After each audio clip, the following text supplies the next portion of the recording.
Продолжаем эфир нашего канала выпуском новостей. В студии Василий Радченко и коротко о главных темах. Рискованный и сверхурочный труд на передовой должен быть оплачен соответствующе. Владимир Путин ввел федеральные доплаты медработникам. Полицейские приступили к патрулированию улиц Нерюнгри. Нарушители режима самоизоляции будут наказывать рублем. Никто не забыт, ничто не забыто. В память о якутских бойцах в Калининградской области установили монументальную плиту.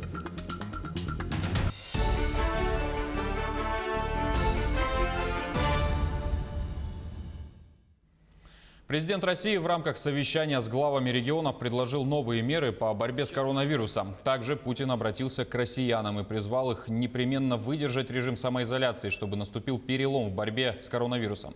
Владимир Путин назвал безусловным приоритетом повышенную готовность медучреждений и наращивание их ресурсов. Необходимая федеральная поддержка на эти цели уже выделена и поступила в регионы. В том числе более 33 миллиардов рублей направлено на развертывание дополнительных специализированных, полностью оснащенных коек в больницах, инфекционных отделениях. Еще порядка 13 миллиардов рублей выделено на закупку медицинской техники, включая аппараты искусственной вентиляции легких, а также реанимобилей и машин скорой помощи, которые начнут поступать в регионы уже в апреле.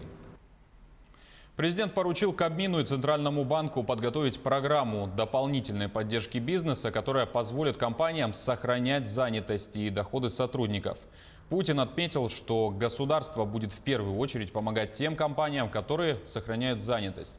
Он потребовал не закрывать грузовое и транспортное сообщение между регионами. На 6 месяцев распространится отсрочка по уплате страховых взносов в соцфонды на все пострадавшие предприятия среднего и малого бизнеса.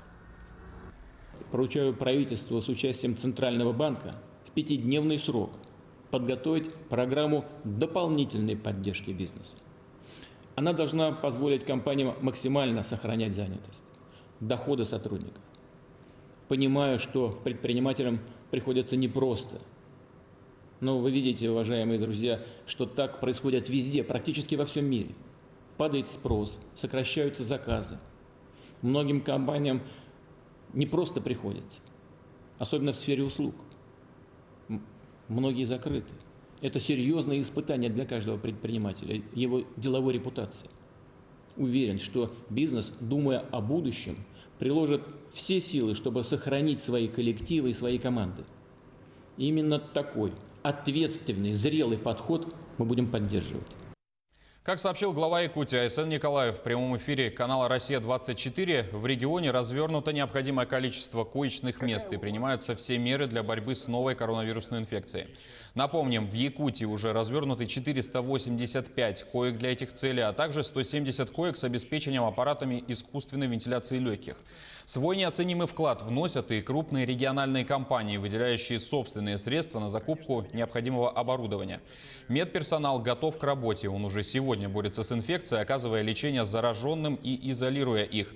Готовы в случае необходимости развернуть дополнительные бригады медиков. Сейчас проходят обучение по 10 разным программам стажеры и студенты медицинского института СВФУ, чтобы потом в случае необходимости можно было привлечь их к борьбе с заболеванием. Последнее, что бы хотелось спросить у вас по поводу мер поддержки для бизнеса и населения. Минута.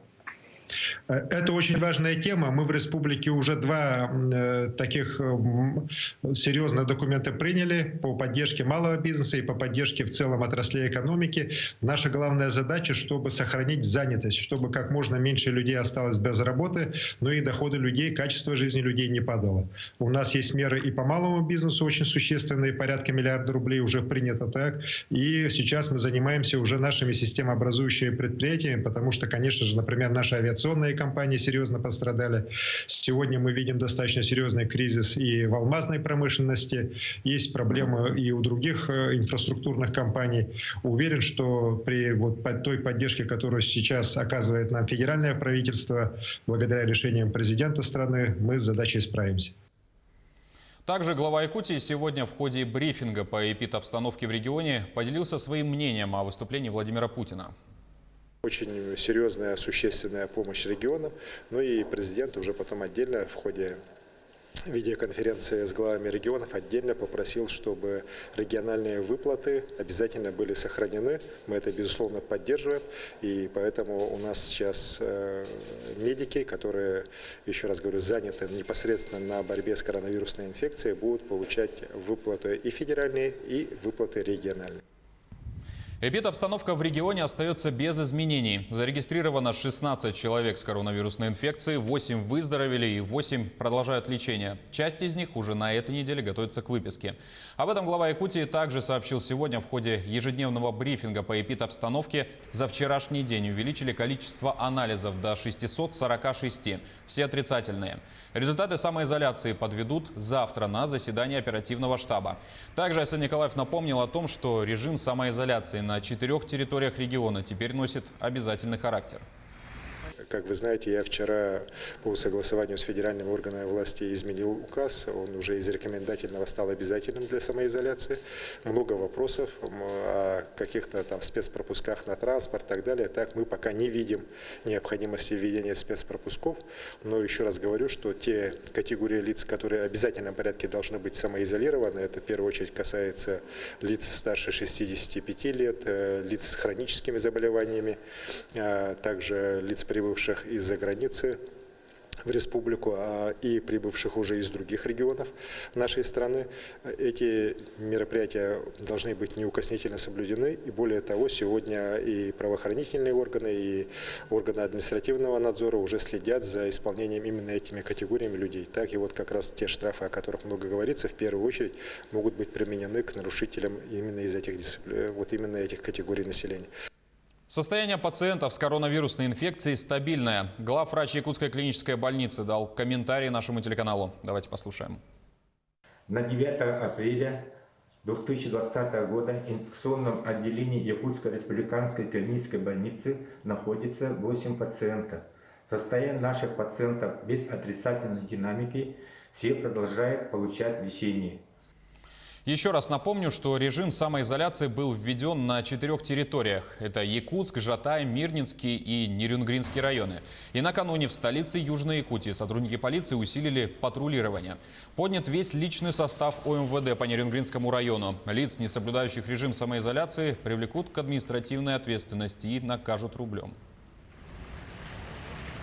Уважаемые жители города Нерюнгри и Нерюнгринского района, с 8 апреля 2020 года сотрудники полиции будут патрулировать улицы города Нерюнгри и населенных пунктов района в усиленном варианте, чтобы возвращать граждан в свои квартиры и дома.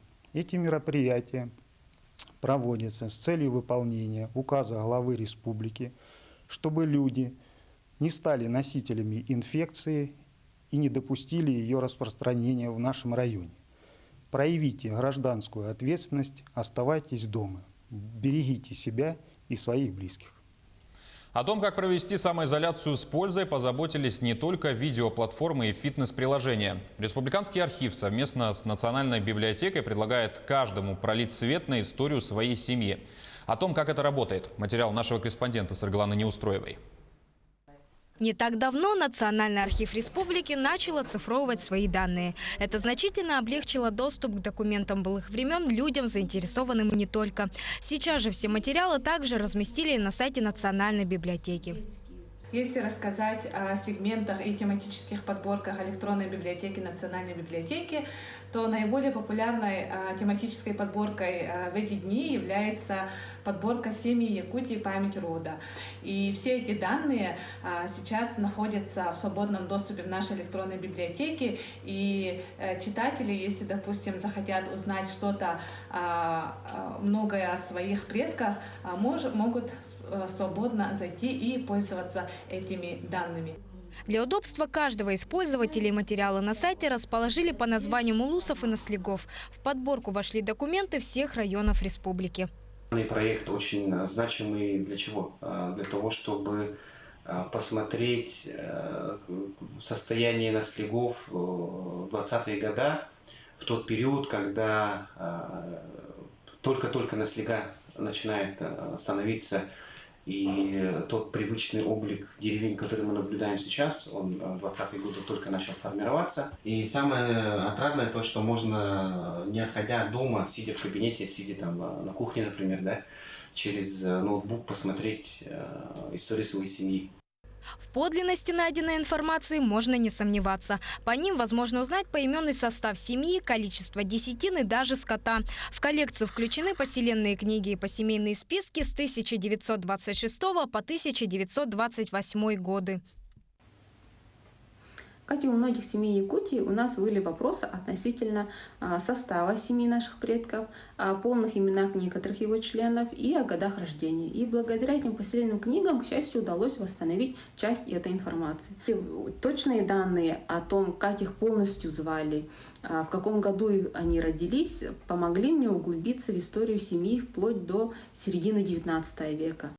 Теперь провести период самоизоляции действительно можно с пользой. И что самое главное, интересно. Ведь история родословная – это история твоей родины. Это то, что объединяет каждого. А именно это нам сейчас как никогда необходимо. Сарглана Неустроева, Якутск.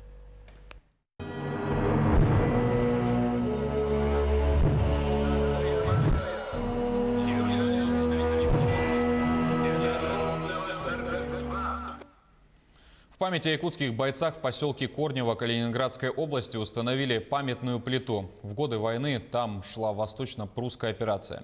Южнее Кёнигсберга находился сильнейший узел обороны фашистов. Советским солдатам удалось отбить немецкие контратаки и штурмовать город. Взятие длилось 11 дней. Победа была за Красной армией.